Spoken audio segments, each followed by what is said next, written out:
Hey everyone, it's Ben Hardy here, and in today's video, we're going to be talking about the all-new 2024 Ram Dakota. Before we get into the video though, as always, if you want to save time and money the next time you purchase a car, link to my car buying guide in the description down below. Let's get into it.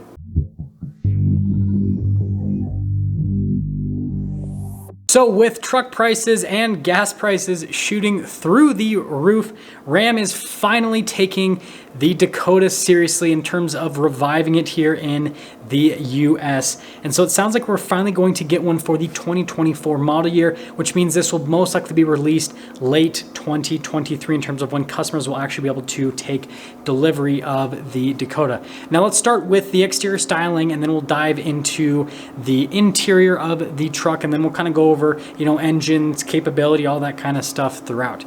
Anyway, starting with exterior styling, Ram actually already sells several smaller trucks around the world. One such example is the Ram 700. There's also the Ram 1000 as well. And so they could take style cues from those and put those onto the Dakota. Or what they could do is basically just make like a mini Ram 1500 and basically just take all the style cues from the Ram 1500 and then just kind of shrink that down. But suffice to say, it's going to look like a Ram truck on the outside, and it's probably going to have similar style cues as to what you see with other mid-sized trucks, where they kind of give the truck, bigger fenders and more aggressive fender flares to make the truck look larger than it is, because it's a mid-sized truck and it's got to compensate for its lack of full-sizeness, right? Anyways, moving on from that to the interior, this truck is going to be at a lower price point compared to the Ram 1500. So the interior is not going to be quite as nice as the Ram 1500, but it's going to be pretty dang close. So you're going to see a very similar interior to what you see with the Ram 1500. So there's going to be a package similar to like the Bighorn that'll have, a decently sized infotainment screen, a nice looking gauge cluster, nice comfortable seats as well. And so it'll just be a nice interior. They're also going to make a luxury package for the Dakota called the Limited, just like what you have with the Ram 1500 Limited, that'll just be fully decked out from a luxury perspective, and it'll really push things forward with the mid-sized truck segment, because right now there's not really a luxury mid-sized truck. We do have the GMC Canyon that, kind of has a nicer interior with the Denali package, but it's not quite on the same level as like a Ram 1500 Limited from an interior perspective. So this new Dakota Limited should definitely, put some pressure on other mid-sized truck makers, in terms of making nicer interiors for their trucks. And especially since there's probably going to be a bunch of people flocking to mid-sized trucks with, again, the crazy gas prices and the crazy prices for full-size trucks, then it just makes sense. There will also be an off-road package for the new Dakota. They'll probably do like a Rebel type package. They might even do something to compete against the Ranger Raptor. So, a wide body version of the Dakota with some crazy high performance powertrain. I'll make a completely separate video on that. There is potential for that, but there will for sure be just like a regular off-road package that'll probably be called like the Dakota Rebel. That'll just have more aggressive all-terrain tires, will be slightly lifted, and it'll have off-road type shocks, probably Bilstein shocks, because Ram seems to love using Bilstein shocks with their vehicles. And then moving from that to the powertrains of the truck, this is where things get pretty spicy, if you ask me.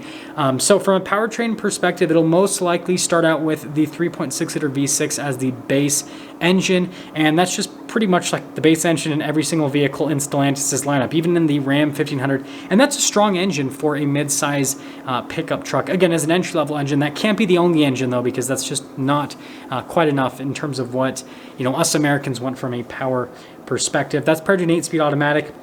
Now, there is not going to be a V8 most likely, because Ram is, going away from V8s. You guys know I've made videos talking about how the Ram 1500 is going to have a turbocharged inline 6 in the near future. And so don't expect there to be a V8 in this Ram Dakota when they're not even going to have a V8 in the full-size truck in the near future.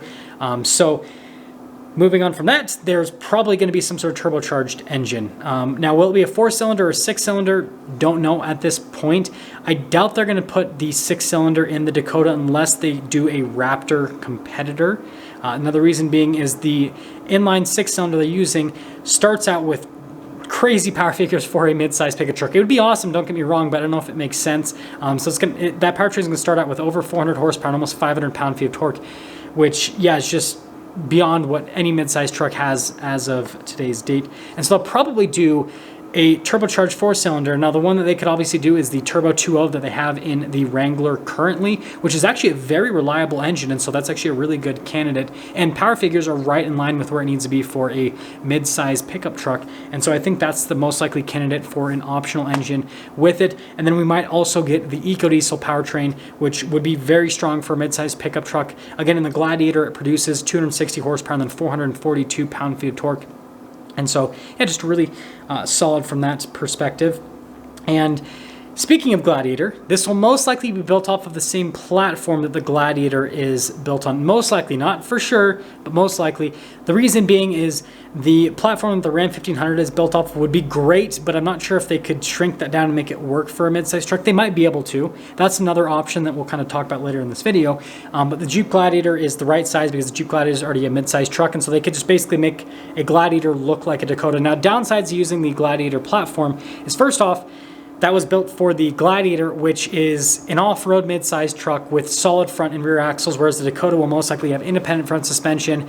And so they kind of have to figure out that whole situation to make it so that the platform makes sense. And also the Gladiator is a vehicle where you can take off half the vehicle, and so the platform was kind of designed around that whole functionality, whereas the Dakota wouldn't have that. So again, there would be some things that would be kind of weird with that if they actually did use that platform. Now, if we go to the Ram 1500 side of things, if they use the DT platform, again, there would be some challenges to make it so that it would work for a smaller sized vehicle, being a mid-sized pickup truck.